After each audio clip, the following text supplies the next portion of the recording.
नमो अरिहन्ताणं नमो सिद्धाणं नमो आयुर्याणं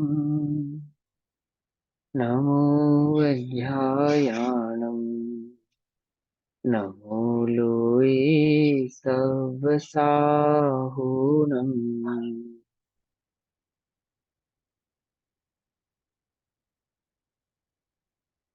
ओंकारं बिन्दुसंयुक्तं नित्यं ध्यायन्ति योगिनः कामदं मोक्षदं चैव ओंकाराय नमो नमः।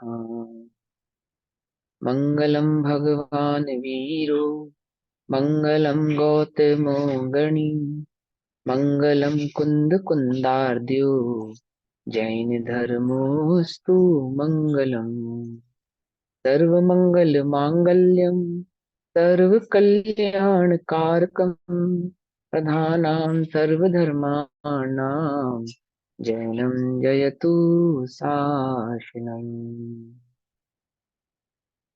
नमः समय साराय स्वानुभूत्या चकासते यत्स्वभावाय भावाय सर्वभावान्तरच्छिदे।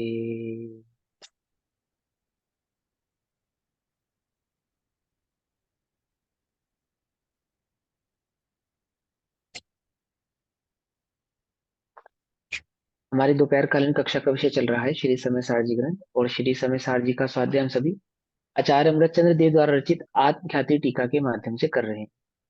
आत्मख्याति टीका में पुण्य पाप अधिकार पेज नंबर 251 251 श्लोक नंबर 106 श्लोक नंबर कलश नंबर 106 अभी तक हमने इस भाव को समझा पुण्य पाप अधिकार में कि पाप और पुण्य दोनों ही कर्म है, बंध के कारण है। ज्ञान ही एकमात्र मुक्ति का कारण है, मुक्ति स्वरूप है।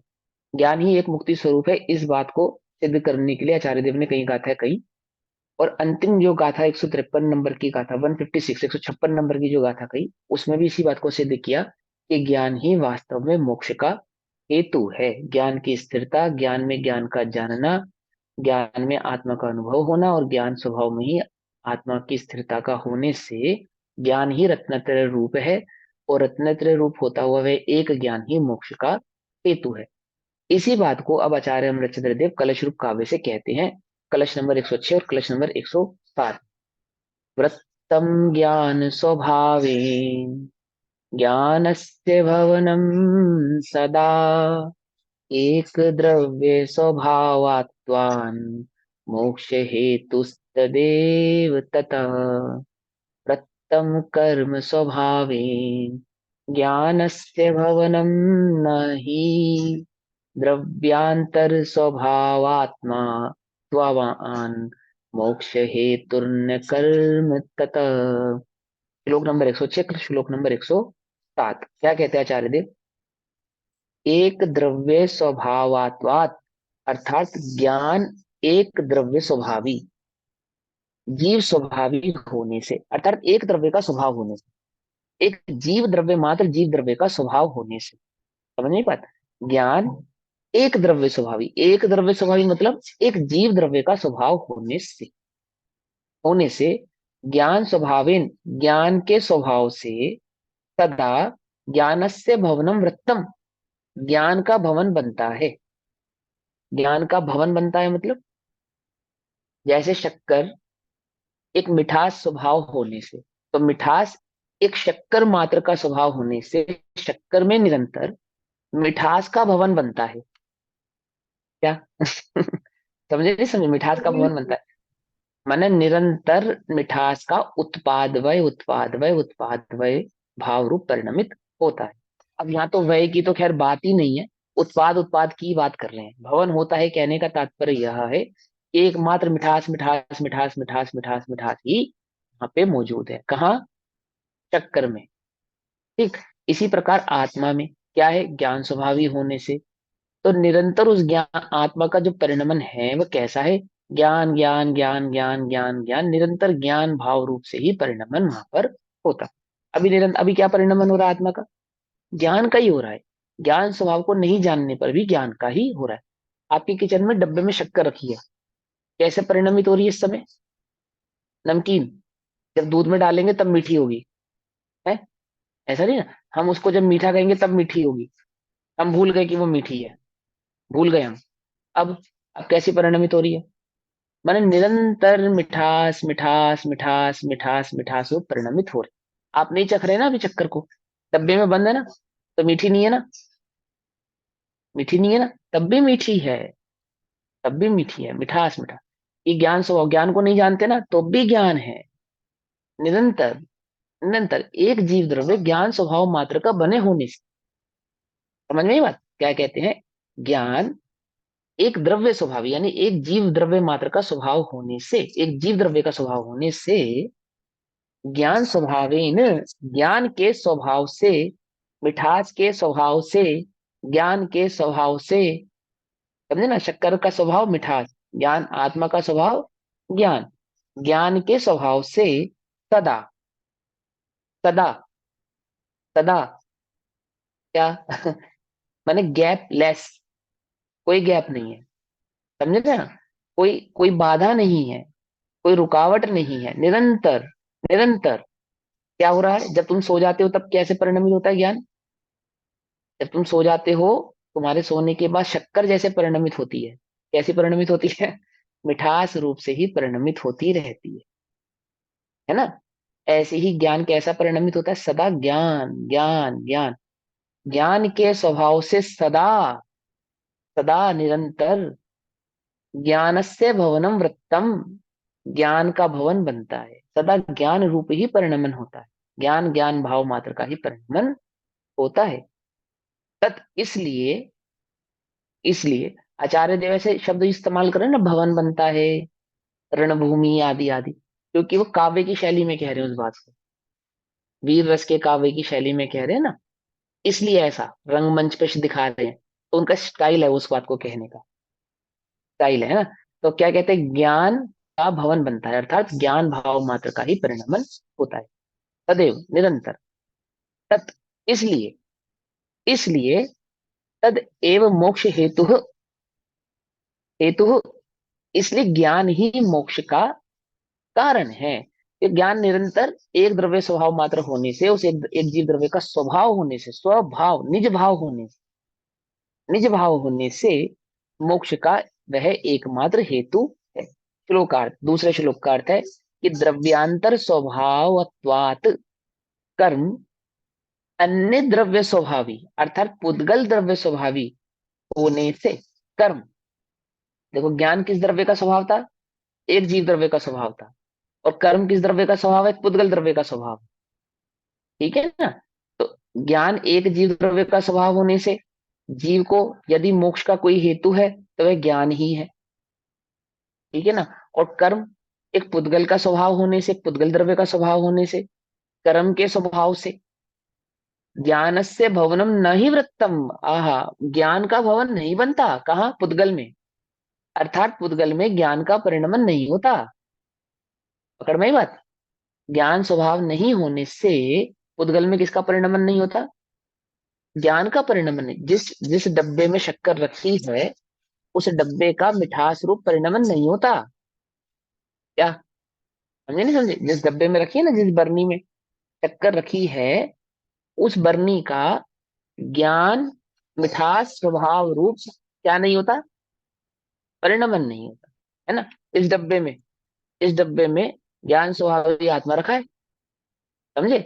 इस डब्बे का ज्ञान स्वभाव रूप परिणमन नहीं होता, नहीं होता।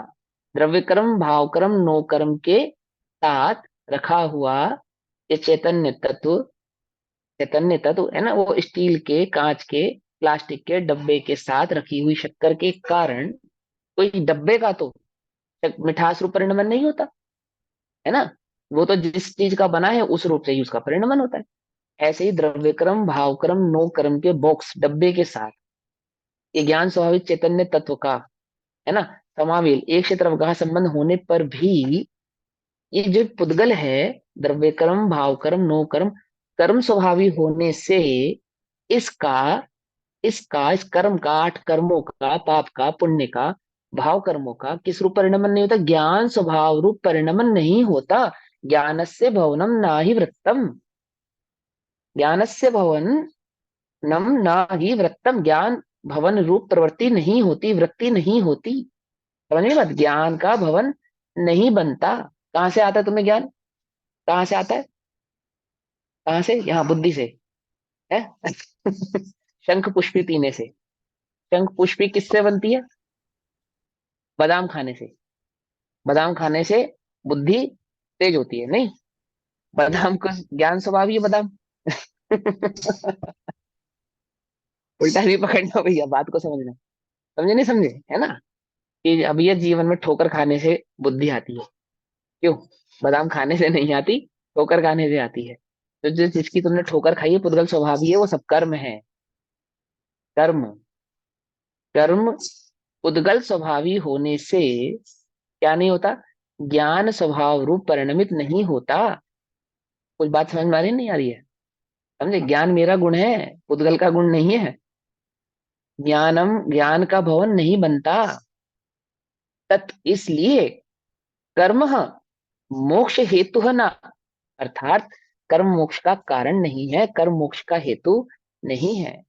कर्म का अभाव भी मोक्ष का हेतु कहना क्या है? ये व्यवहार का कथन है। निश्चय से तो ज्ञान, ज्ञान मात्र मोक्ष का हेतु है। अभाव तो उस ज्ञान के सद्भाव के कारण उस अभाव की बात, नास्ति की भाव की बात कही जाती है। समझे नहीं समझे? कि वो तो कर्म की अपेक्षा से अभाव रूप और ज्ञान की अपेक्षा से सद्भाव रूप ही मोक्ष का हेतु क्या है?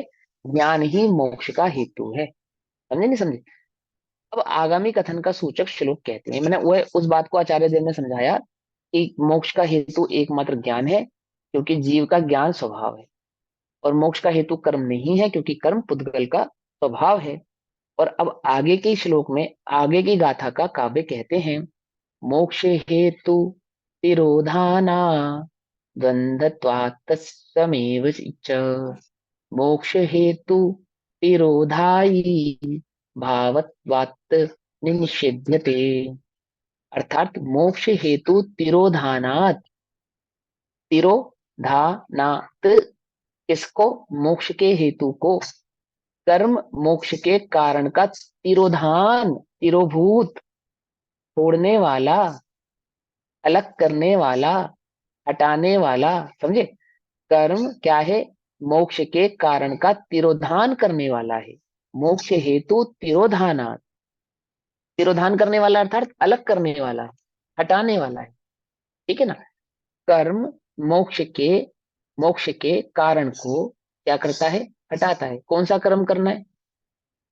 कौन सा कर्म करके मोक्ष जाना है?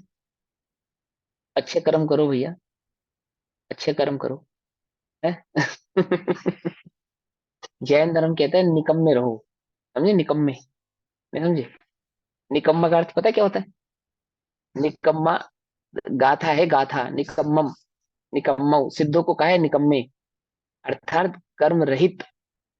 नी नहीं, कम्मम कर्म रहित, कर्म रहित निकम्मा।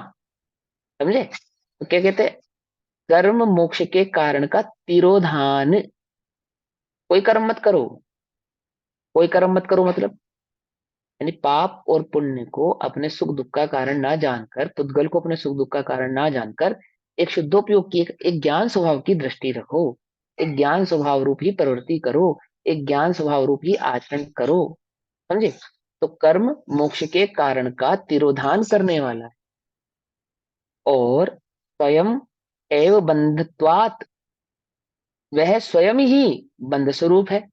कौन? कर्म।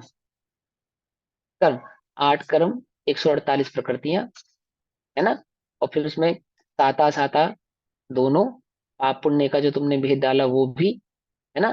घाती अघाती, ये समस्त कर्म को तुम जिस नाम से भी जानते हो, कर्म के नाम से जानते हो, घाती अघाती के नाम से जानते हो, पाप पुण्य के नाम से जानते हो, 8 कर्मों के नाम से जानते हो, 148 प्रकृतियों के रूप से जानते हो। ठीक है ना? और द्रव्य कर्म, भाव कर्म और नो कर्म के नाम से जानते हो। ठीक है ना? नो कर्म क्या है? पूरा शरीर आदि समस्त संसार। भाव कर्म जो आपके परिणाम आदि। और 8 कर्म आदि जो द्रव्य कर्म। क्या है ये तीनों? उद्गल स्वभावी होने से। क्या कहते हैं? कि कर्म मोक्ष के कारण का, हेतु का क्या करते हैं? तिरोधान कर देते हैं, अलग कर देते हैं, मोक्ष के कारणों से दूर कर देते हैं। ठीक है। कौन से कर्म दूर कर देते हैं? बुरे कर्म। अच्छे कर्म दूर कर नहीं करते ना। अभी हम अच्छा कर्म कर रहे हैं ना, और ये अच्छा कर्म तो हमें मोक्ष से दूर नहीं करेगा ना। समझो ध्यान से, क्या कह रहे हैं हम? कर्म तो कर्म है। करेगा या नहीं करेगा? यदि तुम इस कर्म को मोक्ष का हेतु जानोगे, तो अवश्य ही ये कर्म तुम्हें मोक्ष से दूर कर देगा। क्या कह रहे हैं? बात समझ में आई? नहीं समझ में आई? यदि तुमने पुण्य प्रवृत्ति को, पुण्य परिणाम को, पुण्य क्रिया को मोक्ष का हेतु जाना, तो वह पुण्य तुम्हें मोक्ष से दूर कर दे। अभी बात समझ में आई या नहीं समझ में आई? अभी हम जो अच्छा काम कर रहे हैं, अच्छा काम कर रहे हैं ना, बढ़िया काम कर रहे हैं ना, कर्म, स्वाध्याय करना अच्छा कर्म है बुरा कर्म है? ये अच्छा कर्म है। इस अच्छे कर्म को यदि मोक्ष का हेतु जानोगे, क्या कहा? तो आचार्य कहते हैं ये तुम्हें दूर कर देगा। कहाँ से दूर कर देगा? मोक्ष से दूर कर देगा। ओहो। तो फिर हम इसे अच्छा जाने या बुरा जाने? क्या जाने? बोलो भैया। अच्छा जाने या बुरा जाने? अरे उद्गल इतने का दिनों में परिणाम है। उद्गल का ना अच्छा परिणाम ना जाने बुरा। चलो। हाँ ना ठीक है। अच्छा ना बुरा। ठीक है, अच्छा जाने ना अच्छा ना बुरा, या पुद्गल का परिणाम। ओहो, हमें तो एकमात्र शुद्धोपयोग ही अच्छा लगता है, हम तो उसका उपाय करते हैं। जगत इसे अच्छा कहो चाहे बुरा कहो, हमें तो इसकी कोई क्या भावना नहीं है, है ना। स्वाध्याय करने वालों को कुछ जगत के प्राणी जो स्वाध्याय प्रेमी अच्छा भी कहते हैं, है ना। और कुछ लोग उपहास भी करते हैं स्वाध्याय करने वालों का, करते नहीं करते, है ना। बनारसी दास जी को समय सारिया कहते थे, हमें लोग कांजी स्वामी वाला कहते हैं, सोनगढ़िया कहते हैं। समय सार पढ़ने वाले को सोनगढ़िया कहते हैं, तो कुछ लोग उपहास भी करते हैं, वो बड़े समय सार पढ़ने वाले आए ऐसा भी कहते हैं। तो जगत तो तुम्हें अच्छा कहो चाहे बुरा कहो, कोई अच्छा कहो कोई बुरा कहो या अच्छा, है ना, किस कर्म के अपेक्षा से? स्वाध्याय करने वालों को भी। लेकिन हम तो इसे ना अच्छा जानते हैं ना बुरा जानते हैं। क्यों? क्योंकि हम तो एक शुद्धोपयोग को भला जानते हैं, हमें तो शुद्धोपयोग भाया है, हमें नहीं मालूम अच्छा बुरा क्या है जगत में। क्या कहा कुछ समझे? जैसे एक प्रेमी को प्रेमिका के प्रति इतना लगाव होता है, फिर उसे जगत में क्या होता है? कोई सुध बुध नहीं है, कोई सुध बुध नहीं है, ये अच्छा है, ये बुरा है, ये बुरा है, अच्छे बुरे का भेद नहीं रहता। ऐसे ही जिन्हें एकमात्र आत्मा ही सुहाया है, एक ज्ञान स्वभाव की ही जिन्हें धुन लगी है, धुन, धुन की बात आचार्य देव 6 महीने की शर्त के साथ कह चुके हैं। धुन लगाओ धुन, सब कुछ छोड़ के, सारे भावों को छोड़ के, सारे परिणामों को छोड़ के, हर जगह से उपयोग को लगा हटा के, एक आत्मा की धुन, समझे, और जिसे उस शुद्धोपयोगी यानी ज्ञान स्वभावी आत्मा की धुन लग गई, तो क्या हो गया उसके लिए? जगत में अच्छे बुरे का कोई भेद ही रहा नहीं है। भेद ही नहीं रहा है तो इसका मतलब ये नहीं कि उसकी पाप प्रवृत्ति हो गई है, ऐसा नहीं। इसका अर्थ यह है कि वह जो भी करता है एक शुद्धोपयोग के आश्रित होने के हेतु से करता है। वो एक सहज बात है व्यवहार में कि जो शुद्धोपयोग के हेतु का पुरुषार्थ करते हैं, वो सहज ही पुण्य प्रवृत्ति में प्रवर्तित हैं, परंतु वे उस प्रवृत्ति को भला नहीं जानकर प्रवर्तित, भला तो उन्हें एकमात्र शुद्धोपयोग ही लगता है। कुछ बात समझ में आई? समझ में आई? देखो, आप एक छोटे बच्चे को किसी दुकान पर लेकर जाओ, मिठाई की दुकान, और उसको पूछो कि बेटा लड्डू खाएगा या बर्फी? क्या पूछो? लड्डू खाएगा या बर्फी? और यदि उसे रसगुल्ला पसंद है, तो वो ना लड्डू का नाम लेगा ना बर्फी का, वो सीधा बोलेगा हमें तो रसगुल्ला खाना है। क्या? कुछ बात समझ में नहीं है? तुमने क्या पूछा? लड्डू या बर्फी? उसने क्या बोला? रसगुल्ला। तो हमने तो रसगुल्ला पूछा ही नहीं। क्या? कि तुमने पूछा या नहीं पूछा? तुमने तो हमसे ये पूछा कि हमें क्या पसंद है, तो हमें तो रसगुल्ला पसंद है। कुछ बात समझ में आई? तो हमने तुमसे पूछा कि पाप भला या पुण्य भला, कि हमें नहीं समझ में आई, हमें तो एक शुद्धोपयोगी भला लगता है। हमारा उपयोग तो एक शुद्ध चैतन्य तत्व की ओर ही झुका है, हमें तो बस वही नजर आता है, अन्य कुछ नजर नहीं आता। जैसे अर्जुन को पेड़ पे टंगे उस तोते की आंख के सिवा अन्य कुछ नजर नहीं आता। क्या पूछा उन्होंने, द्रोणाचार्य ने? क्या नजर आता है अर्जुन? पेड़ नजर आता है, पत्ती नजर आती है, पंखा नजर आता है, तोता नजर आता है, क्या नजर आता है? पूछा ये, है ना, ऐसे पूछा था ना। सबसे पूछा। तो किसी ने कहा मुझे पेड़ पे तोता नजर आता है, किसी ने कहा ऐसा नहीं। अर्जुन ने कहा मुझे तो एकमात्र आंख के सिवा, लक्ष्य के सिवा और कुछ नजर नहीं आता। पूछा तो ऐसे ही जाएगा। क्या समझ में आता है तुम्हें, क्या अच्छा लगता है, पाप अच्छा है पुण्य? एक शुद्धोपयोग ही भला हो। जिनके लक्ष्य में एक ज्ञान स्वभावी चैतन्य स्वभावी आत्मा है, उन्हें आगम में सर्वत्र एक ज्ञान स्वभावी चैतन्य के सिवा अन्य कुछ भी नजर नहीं आता। एक निष्कर्म होने के उपाय के सिवा, एक तत्व दृष्टि के सिवा अन्य कुछ नजर नहीं आता। अन्य अन्य किसी की दृष्टि उन्हें होती नहीं है।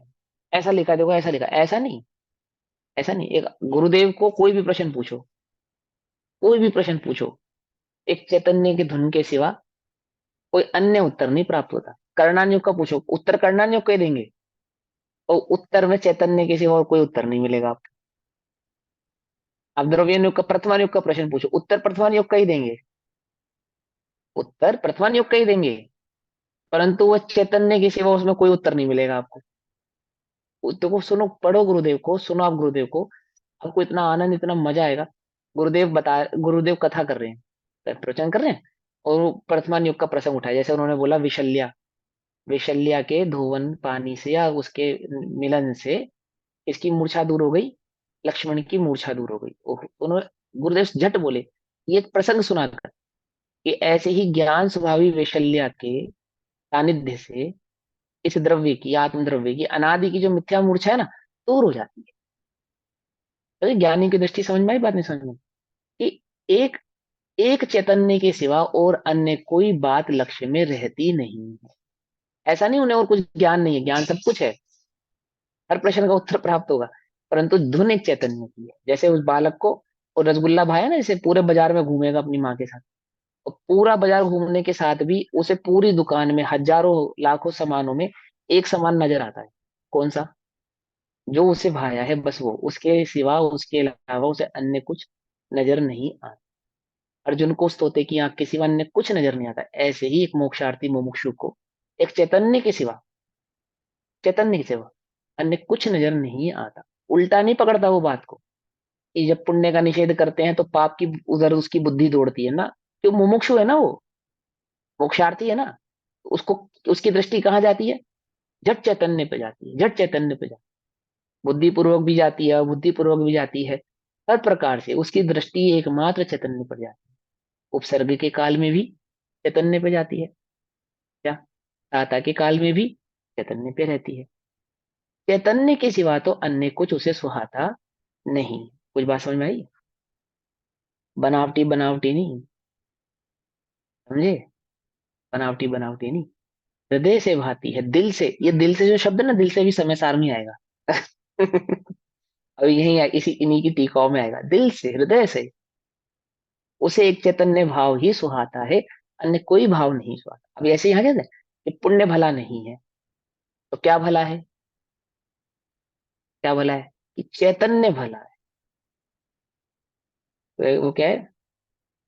पर द्रव्यन से भिन्न आप में रुचि सम्यक भला है।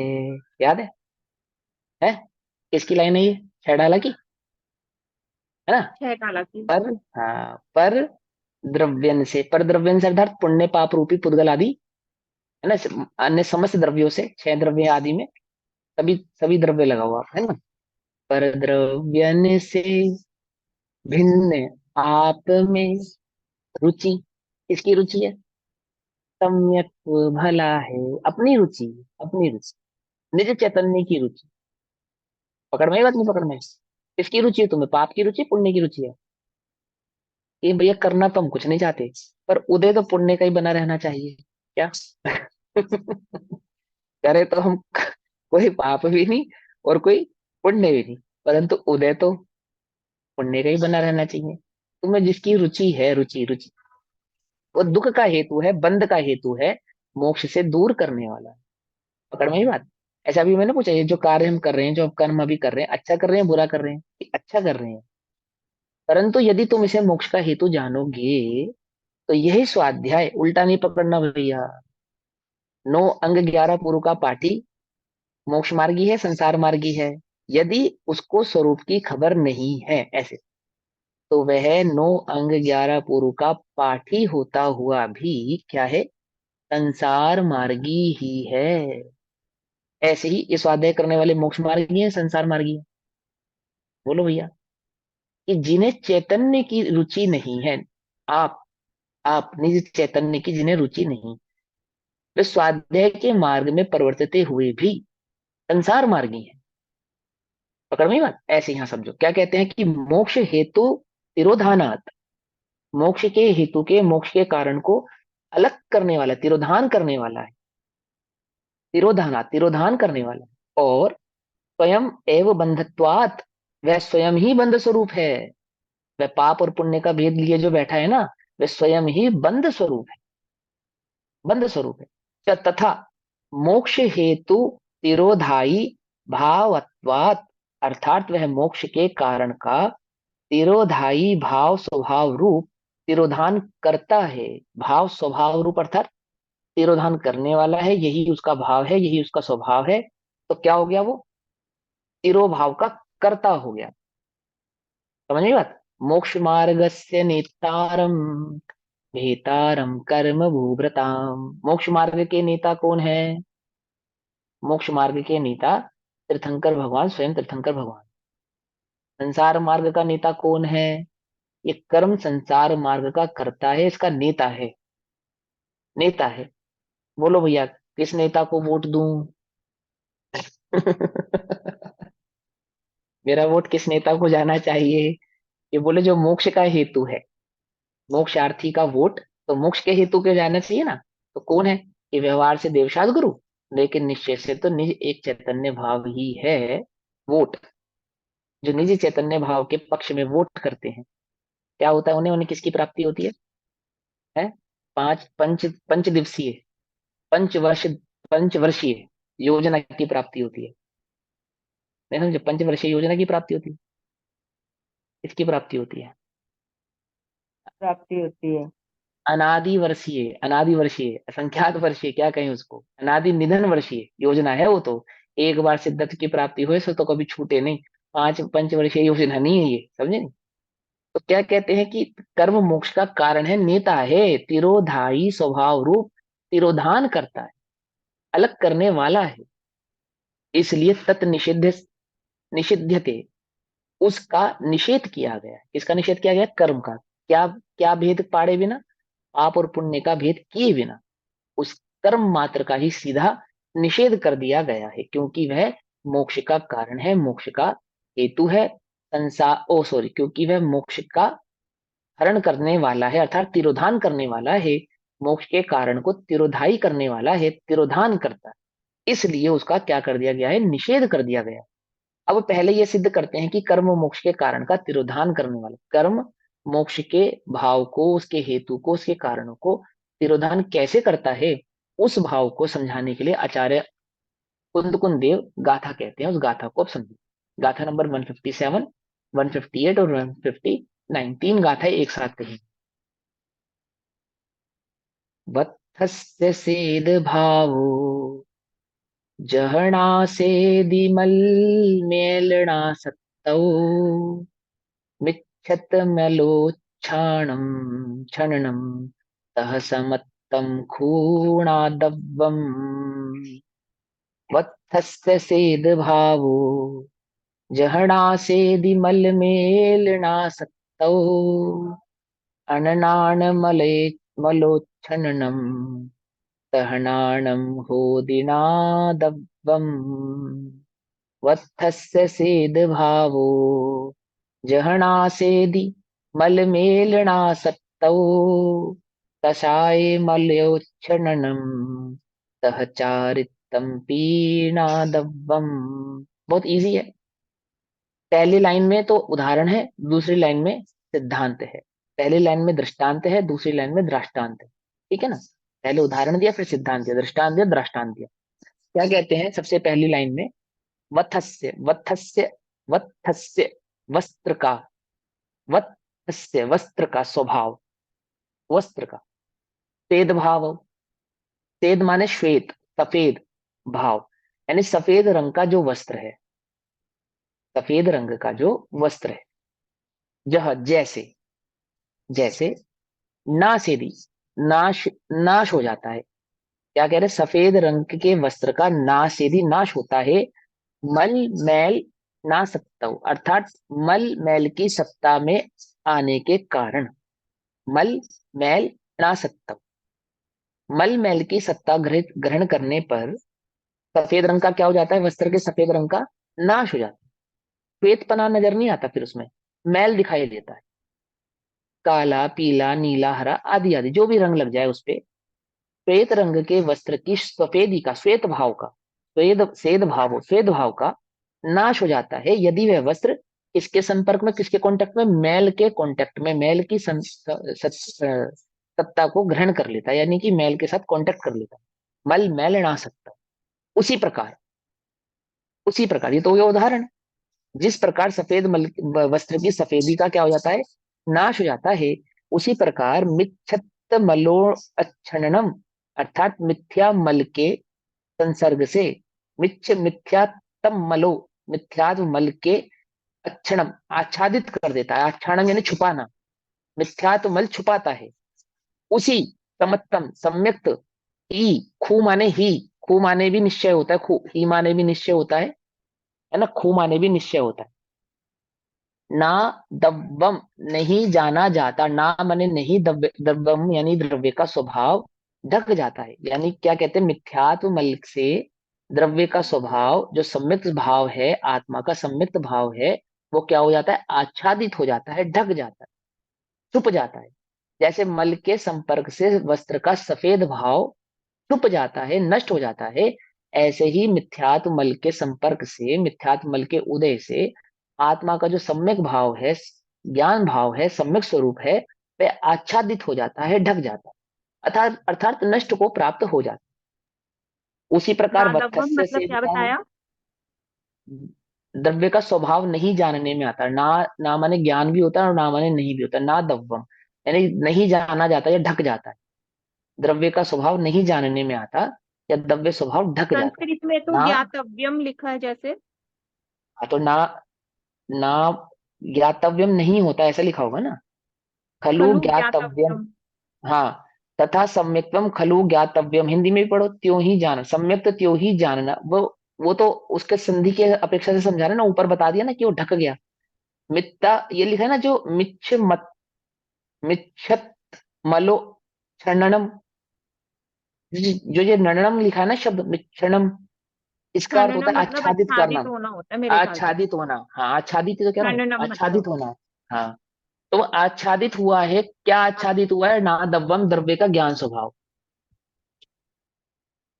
ठीक है, जानने में नहीं आ रहा, आच्छादित होना भी तो द्रव्य ढकना नहीं जानने में होगा नहीं ना। आ रहा है। आच्छादित होना भी तो। आच्छादित, हाँ वही तो, आच्छादित माने ढकना ही तो होता है, मिथ्यात्मल से वो आच्छादित हो जाता और तिरोभूत तिरोभाव सबका है। एक अलग, ही मीनिंग है। एक ही बात है, तिरोभूत होना, तिरोभाव होना, एक ही बात।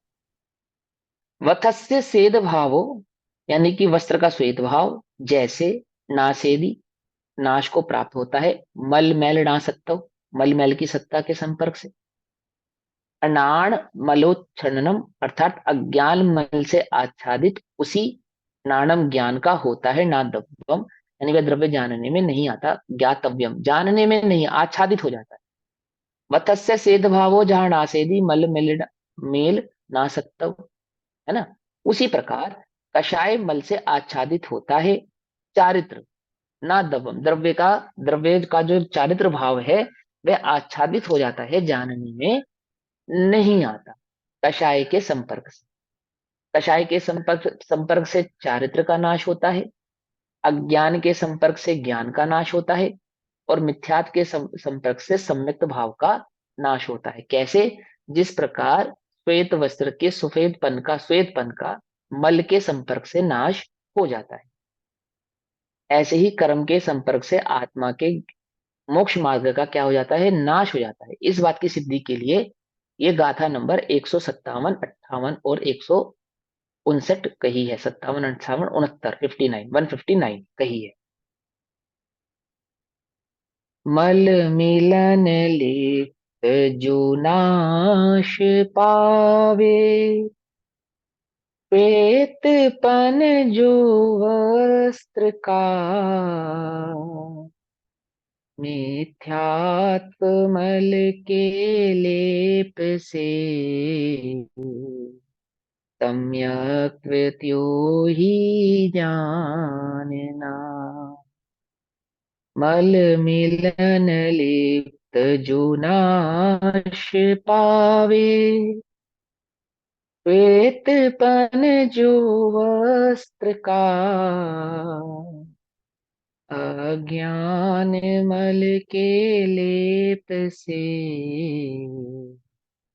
सद्ज्ञान त्यो ही जानना। मल मिलन लिप्त जो नाश पावे, श्वेतपन जो वस्त्र का,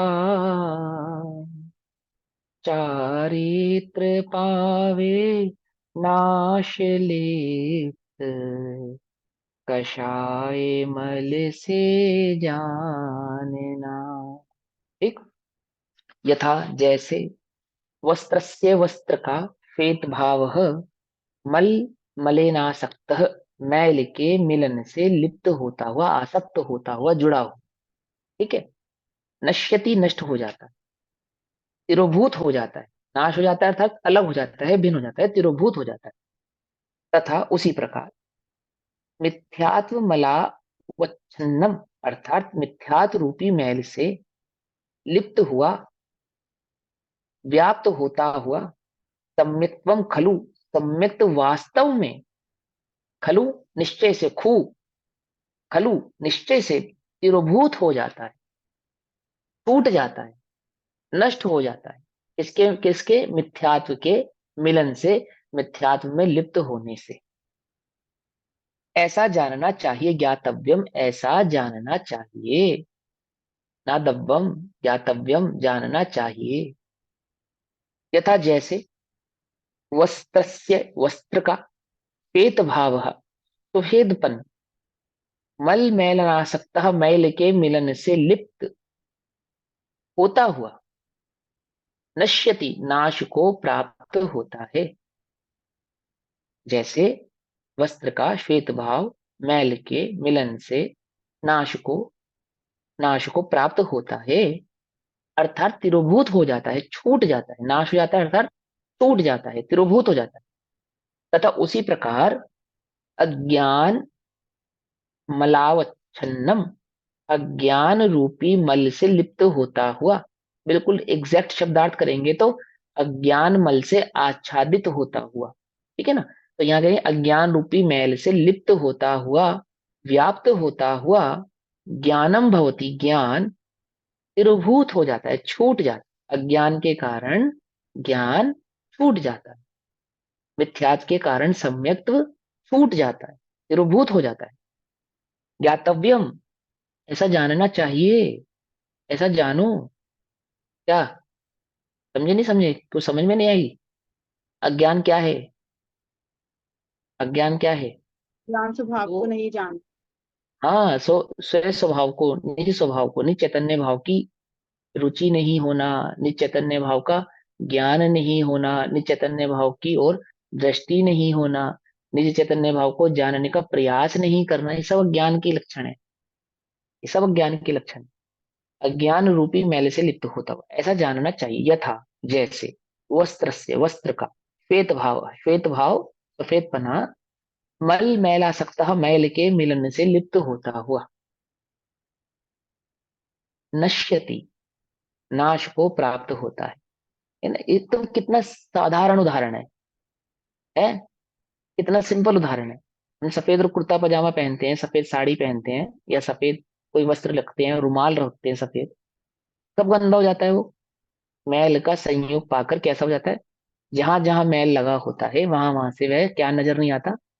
श्वेत नजर नहीं आता। ये तो मुख वस्त्रिका लगाते हो, कब कब श्वेत नजर नहीं आती है? शुक्ल लिशा से कब कृष्ण लिशा की बन जाती है? मालूम नहीं चलता ना। शुक्ल लिशा, मुख वस्त्र, कृष्ण लिशा में मैल के संयोग से हो, जाती है, नहीं हो जाती? कितना सरल उदाहरण दिया आचार्य ने। उनके समक्ष जो जीव आते होंगे वस्त्र धारण करके, सफेद वस्त्र, और स्वयं भी झांसा। एक से ना, तो उन्होंने वो श्वेत वस्त्र धारण को देखा, गाथा लिखते हो, ये उदाहरण आ गया उनका कि जैसे मैल के संयोग से वस्त्र की श्वेत भाव का नाश हो जाता, बस। और इसी प्रकार, देखो, ये बात मैं इसलिए कह रहा हूं कि हर छोटी बात में जिन्हें चैतन्य की रुचि है, उन्हें वही उदाहरण भी वही नजर आ रहा है ना। एक कपड़े का मैल देखा तो क्या नजर आया? आत्मा का ढका हुआ, अज्ञान के कारण ज्ञान, मिथ्यात्व के कारण सम्यत्व, और कषाय आदि के कारण चारित्र। हम स्वयं का क्रोध भी देखते हैं ना, स्वयं का, तो उसको भला जानते हैं, पता है।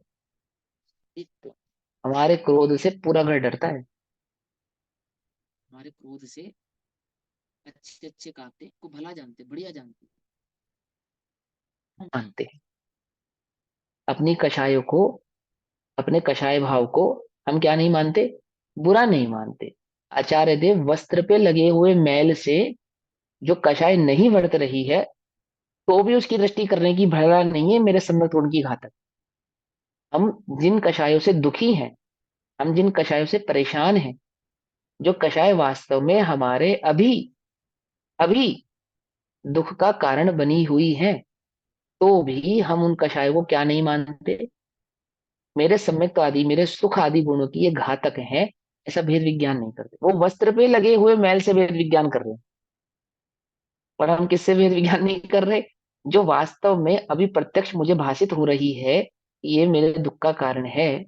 ये गतम बीती हुई बातों की जो मैं विचार में बैठा हूँ, भोग आदि के विचारों में जो मैं बैठा हूँ, कषाय आदि की के विचारों में जो मैं बैठा हूँ, ये वास्तव में मेरे अभी अभी मेरे ज्ञान दर्शन चारित्र सुख आदि गुणों की घातक है। वेद विज्ञान ही नहीं करते हैं। समझ में आई बात है? समझ में? ऐसे ऐसे एक चैतन्य की रुचि पैदा करो, एक चैतन्य की रुचि बढ़ाओ, जगाओ। समझे नहीं समझे? 4 दिन पहले भी कहीं घूमने जाना हो तो प्लानिंग करता है, वहां घूमता है 4 दिन, वापस आता है तो 4 दिन उसी की बातें करता है, इतना रच पचता है। कुछ बात समझ नहीं? पचा पचा रहता है।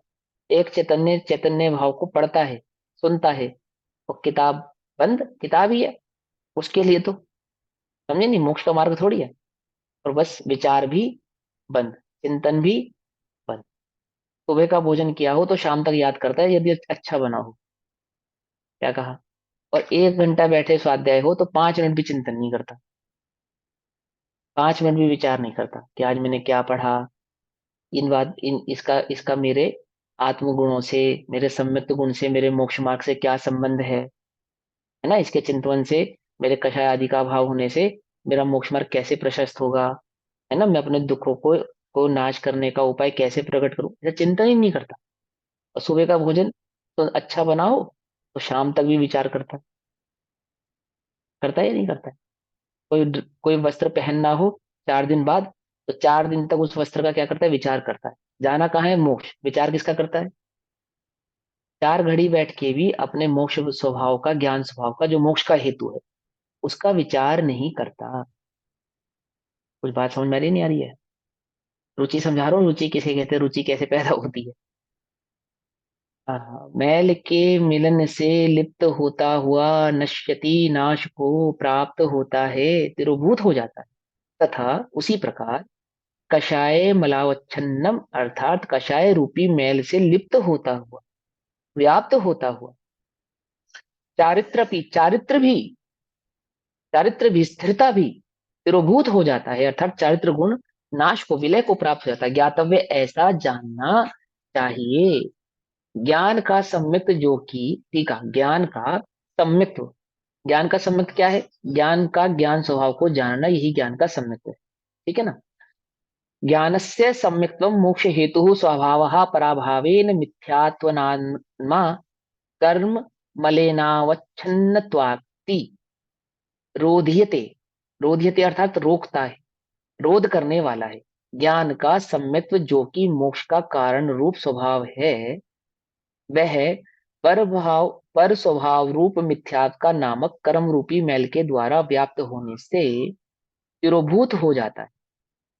तिरोभूत हो जाता है। ज्ञान का जो सम्यक भाव है, जो मोक्ष का स्वरूप है, मोक्ष का कारण है, मोक्ष दातार है, वह पर भाव का संसर्ग करने से, पर स्वभाव कौन सा? मिथ्यात्व भाव, पर मेरे सुख का कारण है, मैं पर रूप हूं, आदि आदि, ऐसा जो मिथ्यात्व भाव है, ऐसे कर्म रूपी मैल के द्वारा, मिथ्यात्व कर्म रूपी मैल के द्वारा व्याप्त होने पर क्या होता है? तिरोभूत हो जाता है, सम्यक भाव छूट जाता है। जैसे पर भाव रूप मैल से व्याप्त हुआ श्वेत वस्त्र का स्वभावभूत श्वेत स्वभाव तिरोभूत हो जाता है। ज्ञान का ज्ञान जो कि मोक्ष का कारण रूप स्वभाव है, ठीक है ना? ज्ञान का सम्यक्त जो कि मोक्ष का कारण रूप है, और ज्ञान का ज्ञान में स्थिर होना, वह कैसा है? वह भी मोक्ष का कारण रूप स्वभाव है। वह परभाव रूप अज्ञान नाम के कर्ममेल के कारण के द्वारा व्याप्त होने से, लिप्त होने से, आसक्त होने से कैसे होता है लिप्त? ये जो ज्ञान है, ये परभाव रूप अज्ञान नाम में लिप्त कैसे होता है? कैसे लिप्त होता है?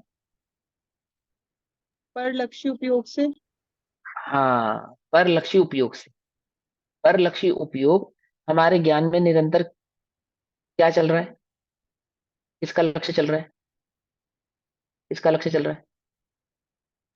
पर अभी का। मुझे बताओ मत, बस चिंतन करो अपने आप में, अपने आप विचार करो इस बात का कि हमारे ज्ञान में उपयोग किसका चल रहा है। कई बार तो स्वाध्याय भी बहुत अच्छा लगे, आत्मा ही रुचता हो, तो भी ये लगने लगता है कि यार ये बात वो सुन लेता, फला सुन लेता। समझे नहीं समझे? आमुक व्यक्ति सुन लेता, तो आमुक व्यक्ति भी तो पर ही है ना? और किसी भी प्रकार से जो हमारे निरंतर चिंतन में ज्ञान में चल रहा है, तो क्या चल रहा है? वह जो उपयोग है ना, ज्ञान उपयोग, वह कहाँ जा रहा है? पर में जा रहा है। क्या है वह? अज्ञान।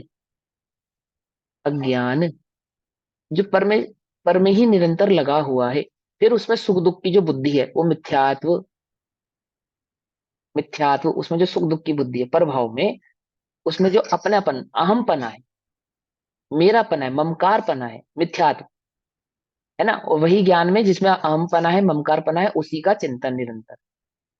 ठीक है? तो क्या कहते हैं? प्रभाव रूप अज्ञान नामक कर्म मल के द्वारा व्याप्त होने से तिरोभूत हो जाता है, छूट जाता है। जैसे परभाव स्वभाव रूप मैल से व्याप्त होता हुआ श्वेत वस्त्र का स्वभावभूत श्वेत स्वभाव तिरोभूत हो जाता है, टूट जाता है ना? ज्ञान का चारित्र जो कि मोक्ष का कारण रूप स्वभाव है। ज्ञान का चारित्र यानी कि ज्ञान की स्थिरता, ज्ञान का ज्ञान, ज्ञान का श्रद्धान, ज्ञान की स्थिरता।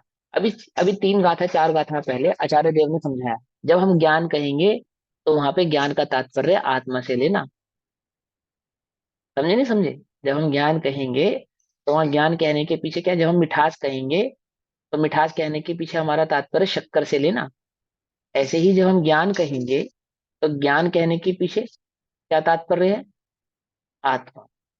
तो आत्मा का ज्ञान, आत्मा का श्रद्धान, आत्मा का चारित्र। ऐसे ज्ञान का ज्ञान, ज्ञान का श्रद्धान, ज्ञान का चारित्र।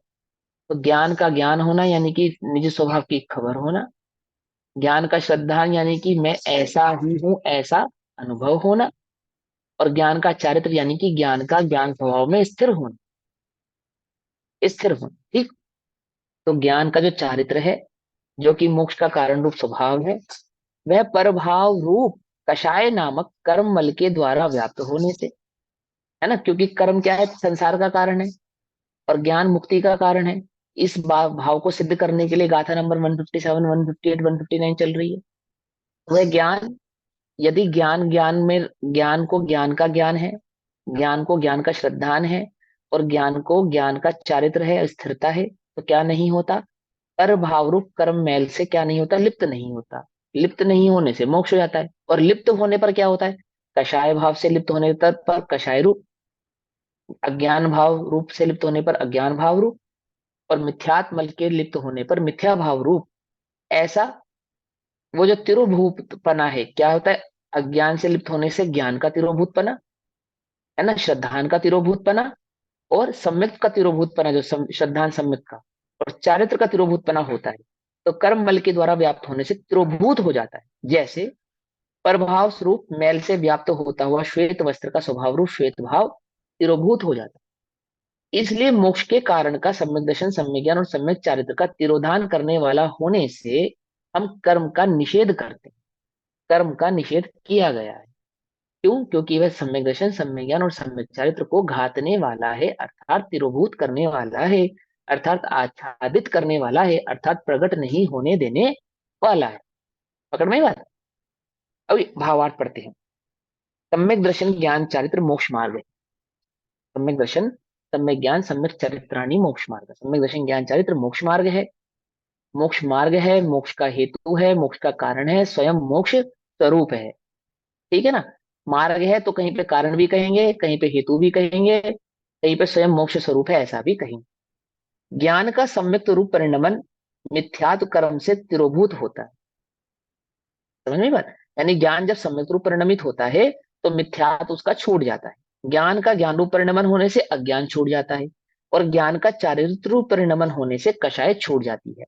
इस प्रकार मोक्ष के कारण भावों को कर्म तिरोभूत करता है ना। जो नहीं छूटा है वो क्या करता है? वो तिरोभूत करता है। यानी कि जो ज्ञान मोक्ष का कारण है, जो ज्ञान स्थिरता का कारण है, जो ज्ञान ज्ञान का कारण है, श्रद्धान का कारण है, ऐसे सम्यक दर्शन ज्ञान चारित्र को कर्म क्या करते हैं? तिरोभूत करते हैं।